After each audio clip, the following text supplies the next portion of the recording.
ശബരിമല പൂങ്കാവനത്തിന്റെ മടിത്തട്ടിലൂടെ കയറ്റിറക്കങ്ങൾ താണ്ടി അയ്യപ്പ ദർശനത്തിനെത്തുന്നത് ആയിരക്കണക്കിന് ഭക്തർ.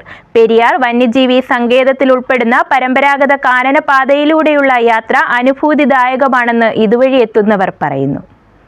ദിവസവും 1000-ലധികം പേർ ഇപ്പോൾ കാനനപാതയിലൂടെ ശബരിമലയിലെത്തുന്നു. വണ്ടിപ്പെരിയാർ സത്രത്തുനിന്നും കാൽനടയാത്ര ആരംഭിക്കും. കുത്തനെയുള്ള കയറ്റിറങ്ങങ്ങളുള്ള പാതയിലൂടെ നടന്ന് സന്നിധാനത്തെത്താൻ പലരും 5 മണിക്കൂറിലധികം സമയമെടുക്കും. ഉപ്പുപാറ, പുല്ലുമേട് വഴിയുള്ള യാത്ര പ്രകൃതിയുടെ വന്യത ആസ്വദിച്ചുള്ളതായതിനാൽ ഒട്ടും മടുപ്പ് തോന്നാറില്ലെന്ന് പതിവായി ഇതുവഴി ശബരിമലയിലെത്തുന്ന ഭക്തർ പറയുന്നു. Facilities are very good.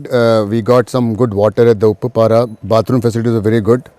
Obviously, there's no Viri on the way, so maybe next year that is something that can be thought about. ഭക്തരുടെ സുരക്ഷയ്ക്കുള്ള നടപടികൾ വനം വകുപ്പും പോലീസും സ്വീകരിച്ചിട്ടുണ്ട്. രാവിലെ 7 മണിയോടെ വനപാലകർ വനപാതയിലൂടെ സഞ്ചരിച്ച് വന്യമൃഗ സാന്നിധ്യം ഇല്ലെന്ന് ഉറപ്പാക്കിയ ശേഷമാണ് ഭക്തരെ കടത്തിവിടുന്നത്.